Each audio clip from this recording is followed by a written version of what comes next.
Hello friends.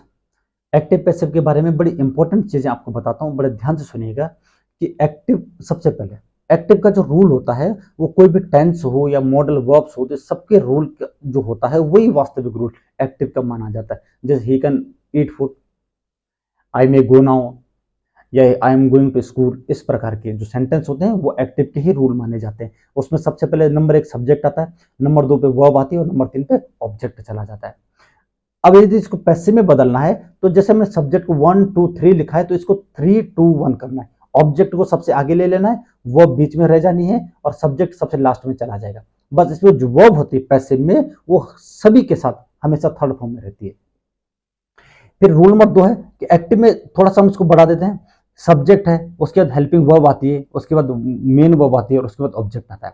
तो इसको हमने सिर्फ इसी रूल के आधार पर चेंज करना है। ऑब्जेक्ट सबसे आगे आ जाएगा, अब हेल्पिंग वर्ब हमेशा तुरंत बाद चली जाएगी, मेन वर्ब यहाँ पे थर्ड फॉर्म में चली जाएगी। उसके बाद यहाँ पे एक बाई लगता है और बाई के पास जो सब्जेक्ट है वो सबसे लास्ट में चला जाता है। जैसे मैं एक सेंटेंस दिखाता हूँ, राम ईट्स मैंगोस, कि राम आम खाता है। ठीक, अब इसको पैसिव बनाएंगे तो इसके आधार पर देखेंगे कि मैंगो जो ऑब्जेक्ट है वो सब्जेक्ट बन गया है, सब्जेक्ट की जगह पे आ गया तो मैंगोस आ गया। अब ये क्या हो, हेल्पिंग वर्ब में होना था तो हेल्पिंग वर्ब ये प्रेजेंट इंडेफिनिट टेंस का है तो यहाँ पे आर का प्रयोग किया जाएगा क्योंकि ये सब्जेक्ट प्लूरल है।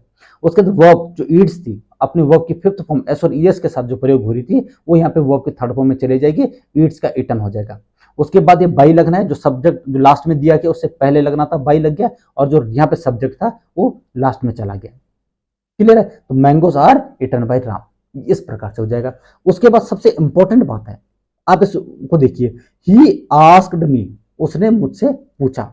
पहले नंबर पे सब्जेक्ट है, दूसरे नंबर पे मेन वर्ब है और तीसरे नंबर पे आपका ऑब्जेक्ट है।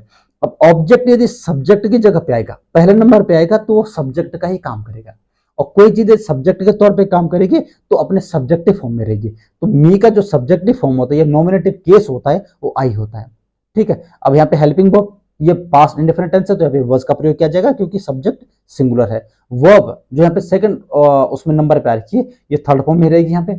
उसके बाद बाई लगेगा और जो सब्जेक्ट था सबसे आगे ये सबसे लास्ट में चला जाएगा ऑब्जेक्ट के स्थान पे, और सब्जेक्ट यदि ऑब्जेक्ट की जगह जाएगा तो ऑब्जेक्टिव फॉर्म में रह जाएगा और आई ही का जो ऑब्जेक्टिव केस होता है वो हिम होता है। धन्यवाद।